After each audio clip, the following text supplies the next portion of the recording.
So IGN, a very reputable video game reviewer, made a video around a year ago about the possibility and the controversy of a Resident Evil 5 remake being made. Now, Resident Evil as a franchise, it means a lot to me. I grew up playing Resident Evil 4 on the GameCube and having to swap back to Luigi's Mansion because I was too scared of the fucking Verduga part. And even that at times, fucking Luigi's Mansion was still a little scary. And even to this day, I'm still playing Resident Evil 4 via the phenomenal remake, which I'm currently still trying to platinum. So me being the Resident Evil enjoyer I am, I clicked on the video and expected a valid criticism of Resident Evil 5, which I've seen plenty of times. In the first few minutes will have you believe that. However, by the end, I was met with something completely different, and honestly, after watching it, I knew immediately I needed to make a response and just break down this video.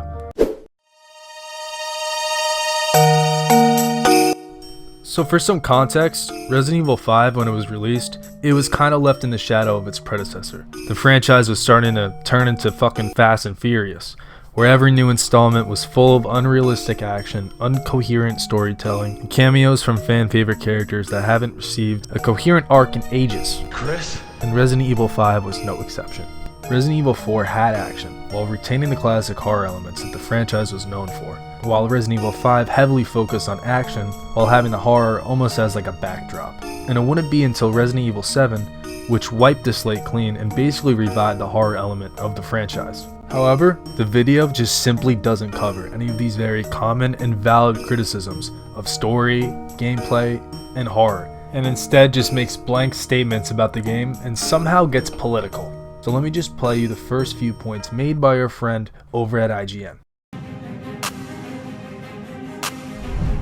Resident Evil is a survival horror series. Not that you'd know that playing Resident Evil 5. Sure, it features a constant flow of horrific imagery, but Resident Evil 5 is an action game through and through. That's evident in its cover shooter mechanics, vehicle chases with on-rails turret sequences, and the constant rattle of assault rifles. Oh, that's your argument, that you wouldn't know it's a survival horror game because it has action, and it has cover shooting mechanics, on-rails turret sequences, and the rattle of assault rifles, whatever that even means. Just because a game features these mechanics doesn't define its gameplay. These are just add-ons to the gameplay. And if that's your argument for not realizing it's a survival horror game, maybe game journalists are that dumb. I'm sorry, the video hasn't even started yet. I just got a little fumed. Let's continue the video. Even its visual design evokes the sandy shades of modern military games that experienced mass popularity in the late 2000s. It all speaks to a series that had lost its way. Rather than reflect on the tenets that were the foundation of its experience, I just find it very ironic how he says it speaks to a series that lost its way, and then proceeds to show a clip of a guy shooting an RPG at a helicopter. This has happened like multiple times in Resident Evil 4, like multiple times. I just found that funny. So he makes a point about the visual design invoking the sandy shades of modern military games. This guy talks like the fucking Riddler. And I guess his point there is that because the game is in like a sand desert environment and it kind of looks like a mission from Call of Duty Modern Warfare 2, that means it's completely lost all originality and it's just copying Call of Duty. Like, I know game journalists aren't that good at playing video games, but like, I didn't know they had like a tumor in their brain. Like, this guy really put a clip of Call of Duty Modern Warfare 2 and said, "This is my evidence." Like, that really is proving something. He would be truly humble under God. Like, where's the same energy when you go to a fucking island fighting a militia in Resident Evil 4? Yet that game is renowned by you guys. I never hear you guys complain about that game. Alright, let's continue with the video. the result is an unholy hybrid of Resident Evil, Gears of War, and Call of Duty. It's as ugly and unwieldy as it sounds. So just to touch on this real quick, it's actually pretty funny he mentions Gears of War. Gears of War was actually inspired by the over-the-shoulder perspective that was made in Resident Evil 4. Yet this guy claims that Resident Evil 5 copied Gears of War and Call of Duty. And why do I mention Resident Evil 4? Well, Resident Evil 4 and Resident Evil 5 not only share very similar gameplay, but they also share the same engine. The only thing separating them is the graphics. Like IGN, I hate to break it to you, but Call of Duty nor Gears of War own on-rails turret shooting mechanics or cover mechanics. Like, this guy really does have a brain of a 2-year-old. He sees Call of Duty, ooh, those are guns. And then he sees Resident Evil 5, ooh, those are guns. Ooh, that's the same game. If I keep yapping here, this video will be like 40 minutes long, so let's just continue with the video. With Resident Evil 4, director Shinji Mikami deftly reinvented the series through the use of a new over-the-shoulder camera angle. The perspective allowed for a more kinetic, action-heavy game. Despite this, Mikami never lost sight of the terror at the core of Resident Evil. Through the use of enemies that were strategically placed to provide undulating waves of tension and fear, and the inclusion of Ashley as your vulnerable charge, combat encounters were focused on surviving overwhelming horrors rather than dominating foes. Resident Evil 5, meanwhile, presents its enemies as waves to be gunned down with increasingly powerful weaponry. Their purpose is cannon fodder, a wall of meat to slow your progress through levels. Waves of enemies to be gunned down with increasingly powerful weaponry. Bro just described Resident Evil 4. And he's acting like every single chapter in Resident Evil 4 is where you have to hold off a certain point, like the first fight in the village. Like, did he not get past that fight? Does he think every single scenario in the game is like that? There's only around 3 to 4 points in Resident Evil 4 where you're holding off a point and protecting yourself from like an overwhelmingly crazy amount of people. And his other point about enemies strategically being placed in points to overwhelm you and instill fear, yeah, 100%, Resident Evil 4 had that. But Resident Evil 5 also has that, 100%. I haven't played the game in a while, obviously I need to replay it. It's probably been about a year or two now, but I do remember there being some intense moments. Anyway, let's continue the video. And those levels are not locations to be explored. Instead, they are largely funnels that push you from entrance to exit. Resident Evil 4 may have replaced the series' traditional continuous structure with discrete levels in an attempt to move away from the backtracking-heavy design of previous games, but it preserved the spirit of locations like the Raccoon City police station. The village, Salazar's castle, and the island feature interlocking explorable pathways that solidify these locations as authentic spaces rather than obstacle courses. Resident Evil 5 has no interest in this, with the majority of its stages being little more than corridors peppered with dead ends to hide treasures in. Their lack of authenticity means no one will ever mention the Kijuju Autonomous Zone in the same breath as the Spencer Mansion. Okay, so I really don't want to take too long on this because it's just complete and utter bullshit he's spitting out. He's lying. He's lying! Resident Evil 5 is not just corridors. There are multiple chapters where you are holding off enemies in certain locations, fighting bosses, doing a whole bunch of different shit. I truly think his gripe with the game is that you can't really backtrack, similar to Resident Evil 4, and rather the chapters are split up into levels, so there's multiple levels in a chapter, and each level is a certain part of the map. All this is to say that a faithful remake of Resident Evil 5 would break Capcom's 7-year streak of brilliant survival horror games. It's really unfortunate, man. I was really hoping we would get a Resident Evil 5 remake, but because of the corridors, I've really just rethought my wishes for a remake. There he is. Come on. Damn it. Oh, what? It's telling that the series' reset point, Resident Evil 7, was a reinvention of the very first game, a haunted house that grew ever larger as you unlocked new rooms by solving its puzzles. Clever reinventions of this base conceit is the key to Resident Evil's success, be that dropping an unstoppable force into the house's corridors, such as Resident Evil 2's Mr. X, or expanding the scope of the house. Resident Evil Village's titular location is effectively a giant manor. Its corridors are streets, and its rooms are houses. Resident Evil 5's stage-driven structure is simply inferior to this design. A modern recreation of it would only further highlight its flaws. But what flaws? A remake is not only made to make fucking money, but it's not only made to bring a game to a new audience, but it's also to improve the base game and make it better. Look at the Resident Evil 4 remake. It took out a lot of shit and also improved a lot of shit that we never even thought of. Before the Resident Evil 4 remake came out, Resident Evil 4 to me was an S-tier perfect game. I wouldn't change a thing about it. But when the remake came around, I would definitely find myself missing some features while I was playing the original game.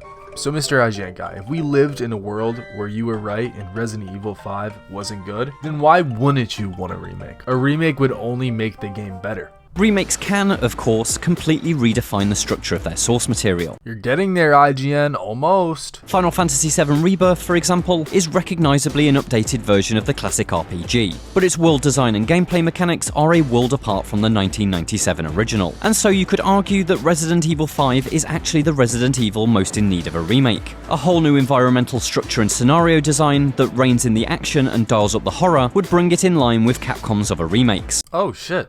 IGN, I'm sorry. I misunderstood you guys, honestly. You guys got it completely right.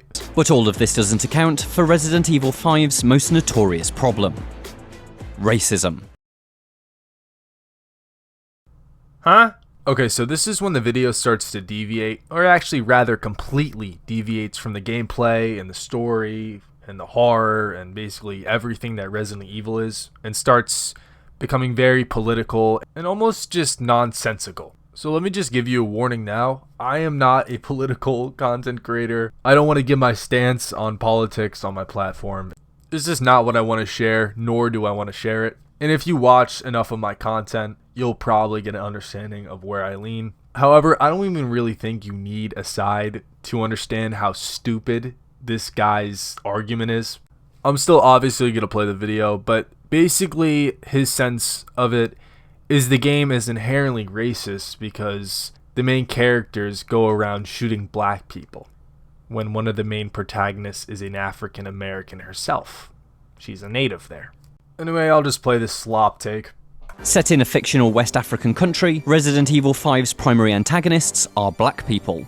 No, they are not. Maybe they are to you, but in the game they are infected by a virus. Very similar to the Las Plagas. As a matter of fact, it is actually the same as Las Plagas in the lore. I think it's like mutated or something, I can't really quite remember. But in Resident Evil 4, they're infected. The villagers. The Spaniard villagers are all infected. Did Leon Kennedy now commit mass genocide against Latinos? No, but seriously, these people are all infected.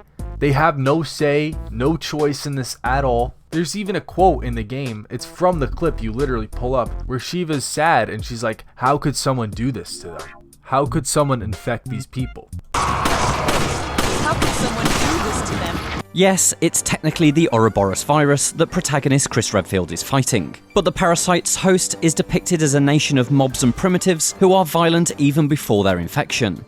The world isn't all sunshines and rainbows, especially when you're a foreigner in a country that is known for violence. And on top of that, poverty. Oh, and not to mention they're all infected by a virus that makes them very, very violent and want to eat you.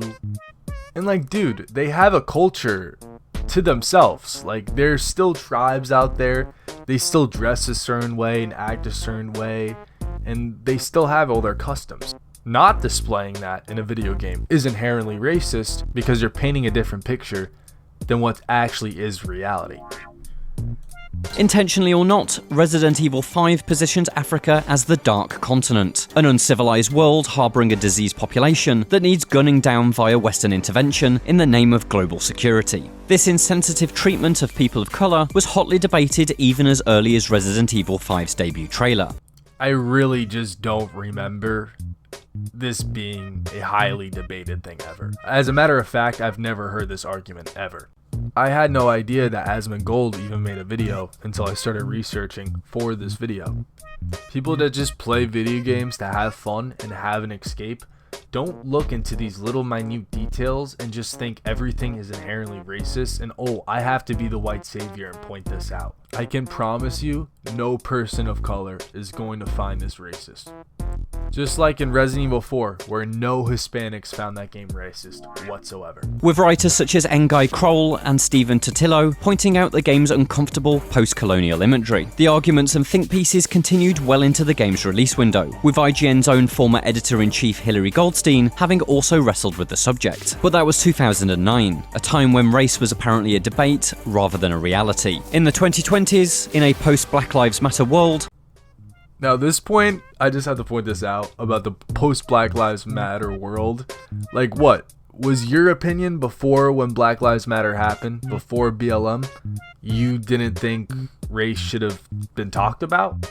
He's speaking about it like it was a historical event. Like, oh, Race wasn't talked about it before this day happened of BLM, and then we started talking about it.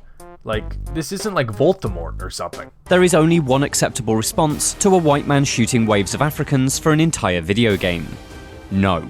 Oh, brother, this guy stinks! So that's basically the end of the video. The final like 2 minutes is basically him yapping about what Capcom should do. And his theory, they should just remake Code Veronica, which I completely agree with that, by the way. They should 100% remake that game. But his stance is they should just remake that game instead of going the Resident Evil 5 route. But then he mentions the post-credits scene in the Separate Ways shit, where it's confirmed basically we're going to get a Resident Evil 5 remake, as it shows Albert Wesker's computer screen, and it shows some lore from Resident Evil 5. Basically confirming Capcom is somehow going to cover that story in the next game. Anyway, my stance will always be Resident Evil 5 should be remade, just like they did with Resident Evil 4, where they basically keep the same story, but they just improve the gameplay, take out dumb stuff like, you know, fucking Chris punching a boulder, you know, maybe leave some Easter egg joke as like a reference to that. Just make something for the fans, especially for people that love Resident Evil 5. It holds a very special place in my heart. Anyway, I hope you guys have enjoyed this video. If you have, please subscribe. It only takes one click and you're subscribed, you're locked in. You don't have to watch any of my new videos coming out after that. You know, it just helps me feel good about myself. And it really means a lot that you watch this video all the way through. So I'll see you guys. Peace.